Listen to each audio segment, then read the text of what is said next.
আমার রান্না করা খুবই মজার একটা রেসিপি, গোটা রসুন চুই ঝাল দিয়ে মুরগির মাংসের রেসিপি।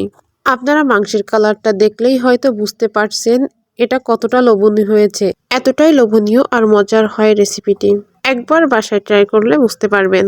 এর জন্য শুরুতেই আমি 2 কেজি পরিমাণ মুরগির মাংস কেটে ধুয়ে ফ্রেশ করে রাখছি, আর সঙ্গে গোটা রসুন চুই ঝাল আলু কেটে রাখছি।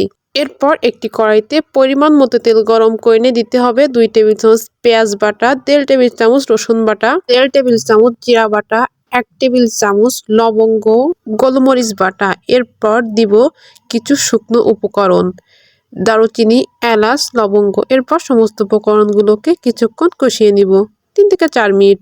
এরপর দিতে হবে 1.5 টেবিল চামচ আদা বাটা, 1.5 টেবিল চামচ হলুদ গুঁড়া, 2 টেবিল চামচ লাল মরিচ গুঁড়া। এরপর মশলাগুলোতে হালকা পানি দিয়ে 5 মিনিট কষিয়ে নিতে হবে। এতে করে মশলাগুলো ধরে যাওয়ার সম্ভাবনা থাকবে না। এরপর মাংসগুলো দিয়ে মশলার সাহায্যে মাংসগুলো মিশিয়ে নিতে হবে। কিছুক্ষণ মিশিয়ে নেওয়ার পর দেখতে পারবেন যে মাংস থেকে হালকা পরিমাণ পানি বের হয়েছে। এ পর্যায়ে শুরুতে চুই ঝালগুলো দিয়ে মাংসগুলো কিছুক্ষণ কষিয়ে নিতে হবে, যতক্ষণ পর্যন্ত মাংস থেকে যে পরিমাণ পানি বের হয়েছে ওটা না শুকিয়ে যায়। এরপর সামান্য পরিমাণ পানি দিয়ে আরও কিছুক্ষণ কষিয়ে নিতে হবে। আর মাংস যত ভালো করে কষাবেন এতে করে টেস্ট ভালো আসবে। আর এখানে আমি পুরো 25 মিনিট চুলার আঁচটি মিডিয়াম আঁচে রেখে মাংসগুলো কষিয়ে নিয়েছি। এখন কষানো মাংসের ভিতরে গোটা রসুন আর আলু দিয়ে আরও 5 মিনিট কষিয়ে নিব।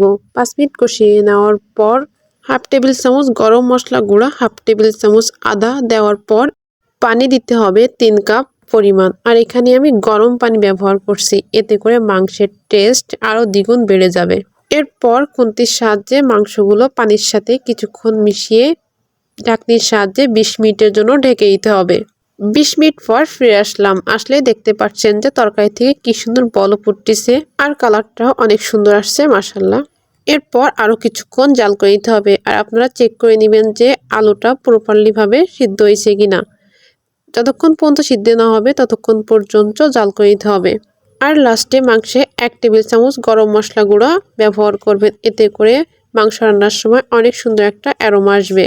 এরপর গ্যাসের চুলার আঁচটি বন্ধ করে দিলেই তৈরি হয়ে যাবে খুবই সুস্বাদু মুরগির মাংসের রেসিপি। এটি দেখতেও যেমন লোভনীয়, খেতেও সুস্বাদু।